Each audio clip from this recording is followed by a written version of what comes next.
Fame Cue Maker, Mr. Jerry McWorter from California. How are we doing today, sir? Any better, I think it was a setup. Have you been interwoven with this since the beginning? Well, I did a presentation this morning commemorating this year's 30 years from the very first concept, which was the Showcase of American Cue Art. The short story of this is that I was at a tournament in Chicago and sharing a room with Mike Bender, and we were setting up and, all the cue makers, and we were like down in the basement, and it was just like, not important. And we got back to the room and I said, listen, this is wrong. These cues need to be presented like art. They need to be presented in a black tie affair, something that's special, that's the reason of the event. So with that, I went home and got the ball rolling and hooked up with a gentleman by the name of Chuck Montague, who was a fashion photographer in LA, and with Thomas Wayne, who was one of my best friends. And we produced this show, the Showcase of American Cue Art, at the Biltmore Hotel in Los Angeles. Wow. So we're coming up on 30 years.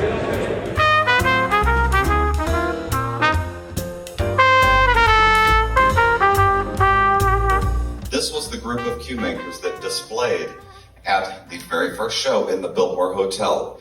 Michael Bender, Richard Black, Richard Schutte, Paul Drexler, Russ Espiritu, Ernie Gutierrez, Judd Fuller, Dave Keekle, Jerry McWorter, Peach Hour, Joe Porper, Jeff Prather, Sam Serra, Tim Scruggs, Tad Kohara, Dale Perry, Thomas Wayne, Ernie Martinez, and Perry Weston. Now, some other very significant things happened at that event. I had been making cues, I guess probably about 7 years at that time. I was very new in the business.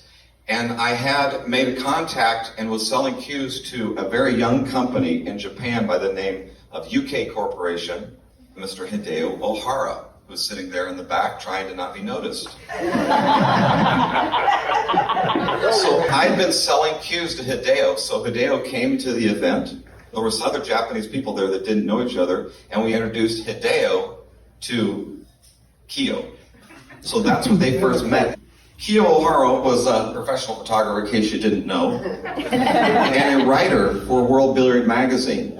Well, Kiyo documented this whole event. It was originally called the Showcase of American Cue Art. Biltmore Hotel, Los Angeles, California, December 3rd, 1995. This is the most important part. This inaugural event, Showcase of American Cue Art, was meticulously documented and preserved as a permanent historical record by Japanese photographer and World Billiard Magazine contributing writer, and most importantly, our dear friend, Kiyoharu Kagomiya.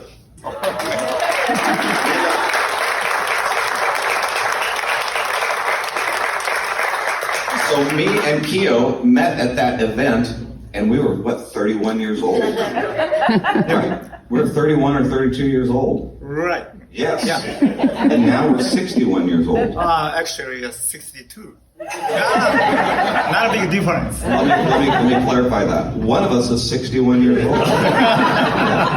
Kiyoharu, ladies and gentlemen, this is the most important person to the Japanese market that all of you have been beneficiaries of. He's been photographing the Billiard Expo, writing articles, and has been the link between what's happening in America and Japan, and he's still here, and he still loves it, and he's never been paid a penny for any of his work. It's been all donated. As a matter of fact, he's quite a collector himself. So not only do we get his services, we get his money. Everybody shake Kiyo's hard hand when you get a chance.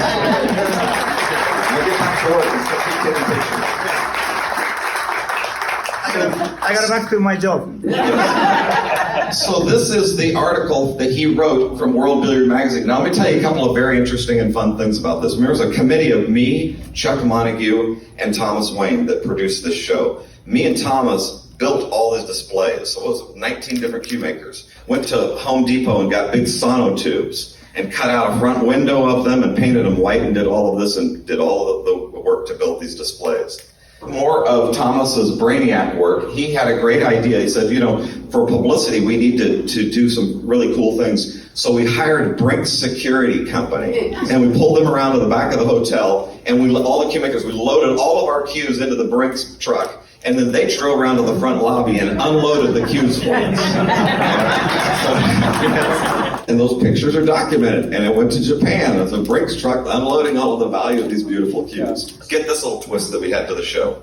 Is all the cues were there on display. If you were interested in any of the cues, we had a couple of hostesses around the room, and the hostesses would take you to the other room where we had the closer lined up, who would do the deals. Because the concept was that the cue makers are the celebrities, and they don't need to be in there haggling for money. And so people wanted things that an independent party handled the transactions.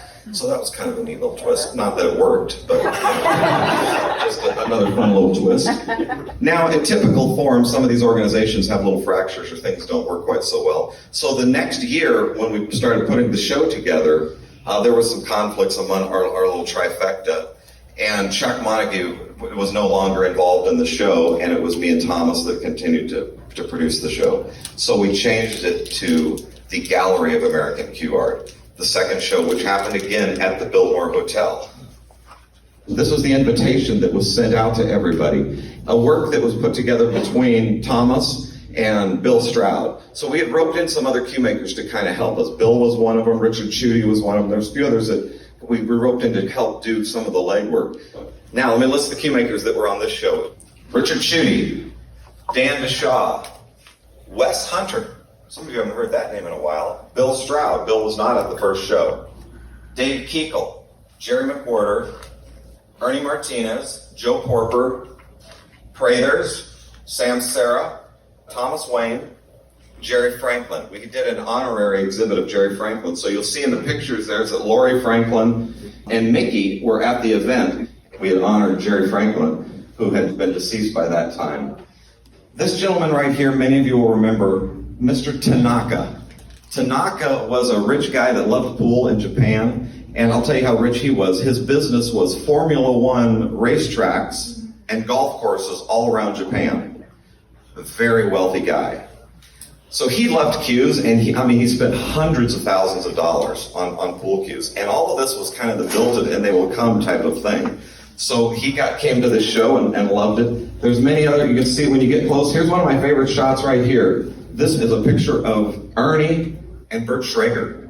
Let me see if I can see a couple other pictures here. Rick Rogers. Many of you know Rick Rogers, one of the premier collectors, was there. Great history. It's fun for me to remember a lot of these things that had happened.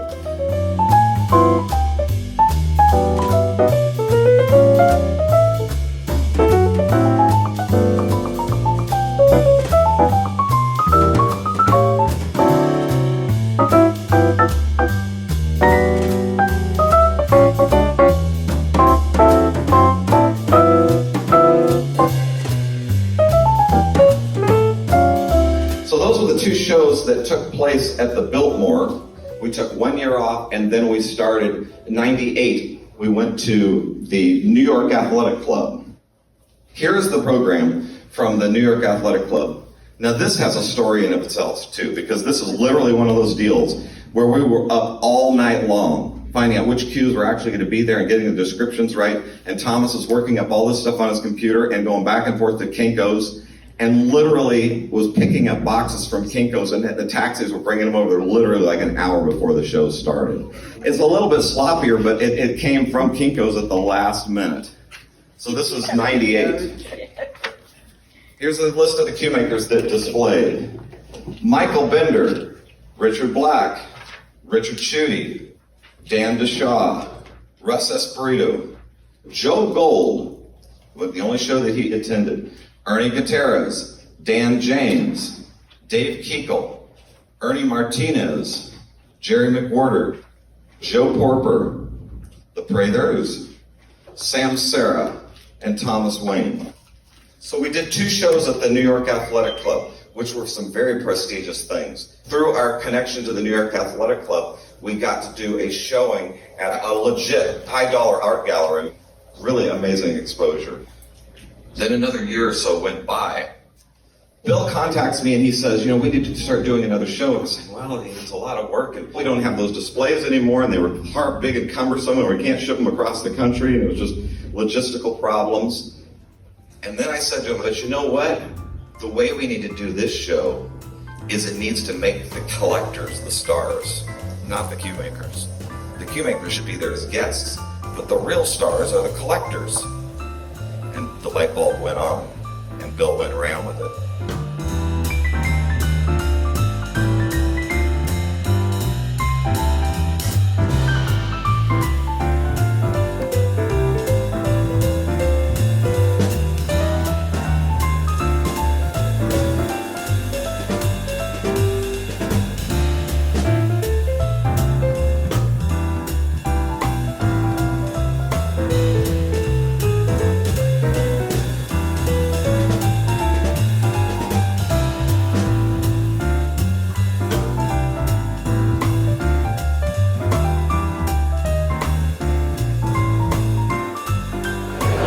Q Haru is the gentleman that documented the show. He came over from Japan. I had not met him before, but he came over and took pictures and did a big article about the show.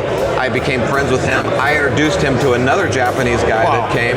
They had never met, and we've all been friends for 30 years. They're all both in the room today and have never missed anything. But what that did for cues was monumental. Monumental. Unbelievable. It was the very first concept of putting cues in the center ring as art.